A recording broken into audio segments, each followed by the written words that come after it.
I'm Dwight Gow and you're watching Newcastle Fan TV.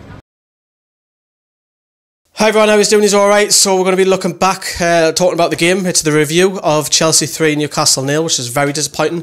Another year goes by without any silverware here on Tyneside, but as a fan, you live with emotions, and this is one of them that we've got to deal with. So we'll hear from Rafa Benitez shortly. We'll talk about the game, and we'll also look further ahead at the Burnley game as well. But first, we're just going to have a look at the lineup. So Newcastle's lineup, huge surprises for me. I've been saying all week on YouTube and on Facebook saying, look, we can't be playing the wing-back system, and Rafa goes and does it. Now, I'm not going to criticise Rafa. Rafa knows best, of course, but I just didn't want to see it because I just felt that earlier on in early December when we got beat 3-1, it just didn't work. Matt Ritchie looked out of place. Now, we've seen Haidara, Save also coming in out the cold, so to speak. Chance and Bemba, you could say, is another one. Those three players who've barely featured all season come back in. Darlow kept his place, you know. Yedlin surprisingly didn't start for me at right wing back. It was Manquillo. But Matt Ritchie in the number 10 was the slight surprise because we've seen several people saying that, look, you've got to play Matt Ritchie in the 10, let's try him. And I have to say, he was pretty disappointing, to be fair. And Gale up top, who was pretty poor as well. Now, Chelsea's lineup, we thought they would go a little bit weaker than what we had anticipated, but it was a very strong side. You know, we thought that the likes of Fabregas would play, David Luiz, you know, Zappa Costa, who was absolutely fantastic. We thought he would play left wing back and Moses would come in, but it was a really, really strong side. And to be honest with you, you know what it is, first half, and I said it earlier on in the quick thoughts video, is I don't think we deserve to go 2-0 down. You know, we started bright, we're attacking them, and that's what I wanted to say. I've been saying it all week. I know Rafa went the wing-back system and it worked for some extent. However, we were attacking them. Jonjo Shelvey, really up for it in the particular first half. He was mostly our threat. Dwight Gale, flicks and tricks, just hit it, Dwight just hit it. And you know, Chelsea's first goal, you have to say Jamal Lascelles probably needs to be a little bit tighter. That's probably me picking on the captain. But we'll have a look at the analyst goals tomorrow. But for me, he's got to be tighter. The second goal, Haidara doesn't even track back. Well, he tracks back. I mean, Save gives the ball away, and then the play builds up, and Haidara's not bursting the gut to get back. And again, Lascelles probably needs to be a little bit tighter, and that's why he finds himself a fortunate goal which loops over Darlow. We're 2-0 down going into half-time, conceding just before half-time. And I just think we did not deserve that one bit. It just goes to show you that the final third, we just haven't got it. Chelsea do have it. That's what we're lacking.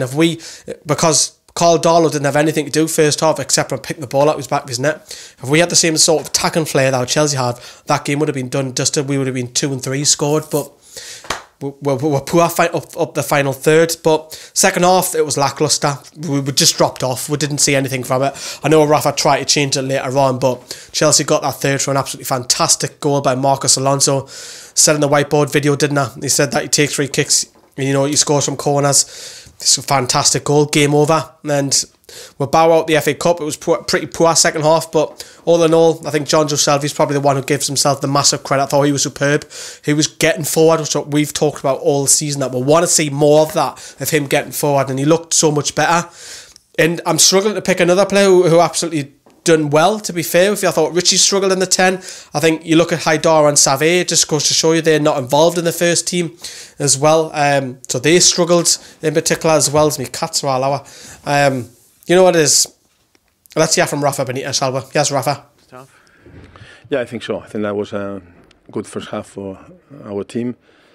We were there, we had a counter-attack, we didn't defend well, we conceded 1 goal.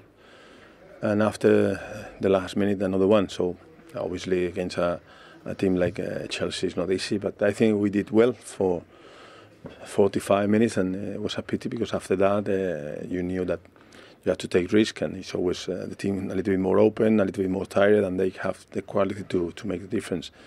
So happy with the first half, disappointed with the result, and then now we have to concentrate on the league. The window shuts in midweek. Are you looking for a striker, a keeper? Can you tell us? I think that we will try to do something. So disappointing that we'll bow out, you know, and we've got Chelsea again later on in the season at home, so hopefully we'll make amends for that.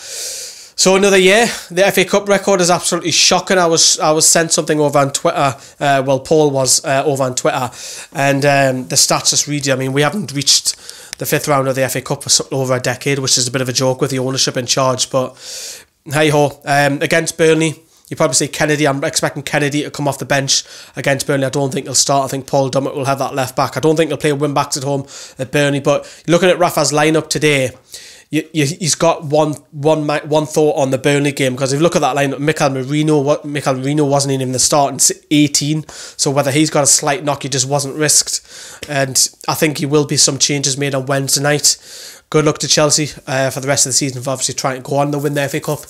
They were probably, second half in particular, a better side. First half, as I touched upon, I thought was pretty even as well. But I'm the type of person, I'm not going to lie to you, I'm the type of person that wants an FA Cup. Some Newcastle fans will be silently glad that we got put out, because we can now focus on the league. I'm the opposite. I want to go to Wembley. I was brought up with Keegan, I was brought up with Dalglish and Hull taking us to the final, then Bobby Robson the year later in the semi-final. Just disappointed.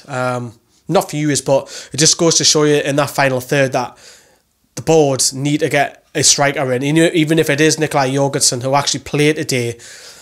Didn't score, mind, but it goes to show you Newcastle need something in that final third. They really, really do. And if it's not Nikolai Jorgensen, whether he's not the answer, they've got to be quick and get someone in, because Rafa Benitez will be very unhappy if we don't get a signing through the door. I mean, we'll be doing a special on Bedline Day after the match also, on who were brought in and whether we have or haven't brought anybody in. But all in all, let us know what you think on that.